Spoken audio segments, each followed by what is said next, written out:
You know, everybody has a dream, everybody has a desire, everybody has a goal. And ever since I was 6 years old, there was nothing I wanted to do more than be a Major League Baseball player. I was little. I was 5 feet tall and I weighed 89 pounds as a freshman in high school. I didn't start on my high school baseball team as a freshman. I played freshman ball. As a sophomore, I played sophomore ball. As a junior, I sat on the bench and kept score with the cheerleaders. I played sparingly as a senior in high school, 32 at-bats, and I graduated with no accolades and really no honors. And I went home and my father said, "Son, what do you want to do with your life?" And isn't that what we always ask ourselves? What do we want to do with our life? I said, "Dad, I want to be a Major League Baseball player. That's what I wanted to do since I was 6 years old." And he goes, "Okay, well, where do you want to go to school?"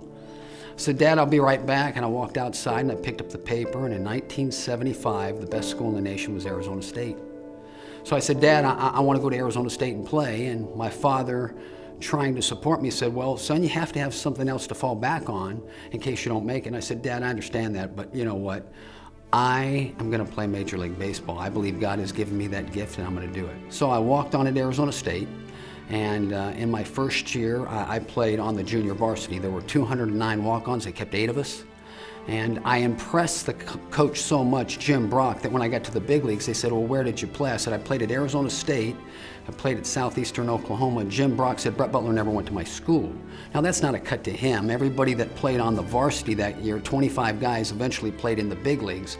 But again, it's a simple fact that, you know, if we have a dream or a desire or a goal to do something, that, you know what, we can't let anybody tell us we can't do it. If we don't believe in ourselves, nobody else will believe in us, and you give it the best possible chance you can, so that if you make it, you'll be successful. If you don't, you can be content saying, "I did everything I possibly could." So I grew up in a Christian family. I went to church, check. I read my Bible, check. My goods outweighed my bads, check. But you know what? I wasn't really sure beyond a shadow of a doubt that I would go to heaven. So in 1973, I went to a Fellowship of Christian Athletes conference in Fort Collins, Colorado, and on a Thursday evening, a man spoke and basically spoke to the group, but he was speaking to me. And the question was, if you were to die tonight, would you go to heaven?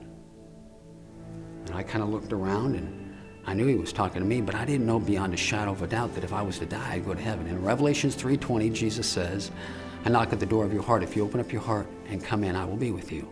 So I remember that we finished and I ran back to my dorm room and I got on my knees and I said, "Lord, I don't understand everything, but if you're who you say you are, Father, come into my life and make me the person you want me to be." Now, bells didn't go off, whistles didn't go off, but I took God at his word, that the God of creation, if he says that I would ask him into my heart, that I'd ask him to forgive me for my sins, that he would come into my life and that he would save me and that one day I would be with him in heaven. So I go to the big leagues in 1981, Brett Butler in Atlanta, Gone with the Wind. There cannot be a better place to be. But I remember my first game, August 20th. I get called up. I'm so nervous. I'm so excited. I sign my contract. I go downstairs. Bobby Cox says I'm in the lineup, and I am so nervous. And I can remember 2 thoughts as I stepped into the box, wondering what was going to happen. My thoughts were, "Lord, don't let me wet my pants." And Lord, just let me hit the ball. And in fact, I hit a ground ball to second base. He booted the ball. I got to first, and the rest was history. I got a hit that day, scored a couple of runs, and at the end of the day, the game was over. The interviews were over. I walked back to my hotel room, and I got in my room by myself, and I cried my eyes out thinking, "Lord, is this all there is to it?" That really the most important thing in our life, Father, has to be our relationship with you, because you're never changing. And then in the winter of 1995, I get a lump in my throat. I'm not really sure what it is. Go to the doctor, he says, "You've got tonsillitis." I head to spring training that spring in 1996. And a month into the season, my throat's hurting so bad that I have to go back to Atlanta. I go back to Atlanta, and I'm gonna get my tonsils out. In about 6 weeks, I'll come back. And they cut the tonsil out of my throat. And they wake me up and they tell me that I have squamous cell carcinoma cancer of the tonsil. They cut me from just below my ear all the way down and across the front. They took out 50 lymph nodes, and I went through 32 rounds of radiation. And they told me I'd never play again. And I said, "You know what? The God, a creator, can do whatever he wants." And if God wants me to play again, I'll play. Doc, put a number on it, 1 in 100, 1 in 1,000. Well, Brett, it would probably be 1 in 5,000 that you'd ever play again. Well, you know what? It would be 1 in 10,000 that I'd even get to the big leagues. So I've already cut those odds in half. And if God wants me to play, I will. And I walked back on the field that year. That was May 2nd, and I walked on the field in September to a standing ovation, not for the power of what Brett Butler did, but for the power of a living God that lived in my life to show that, you know what, if we will simply trust him, that things will happen according to his will. It didn't mean that I wasn't going to die, but in this instance, the Lord allowed me to come back and play the game that I dreamed about playing. As I've shared my story, my testimony with you, you might have thought that it was easy for me. I can tell you that the reason why I share this with you is because it's the hardest thing that has ever happened to me in my whole life. I think the misconception of what people think about God is simply that we accept Christ into our life and that life then is supposed to be simple. That's not what God promises. God promises that he will not give us anything that we can't handle. And I believe that in life we are going to go through trials and tribulations, each and every one of us. There's no exception to the rule.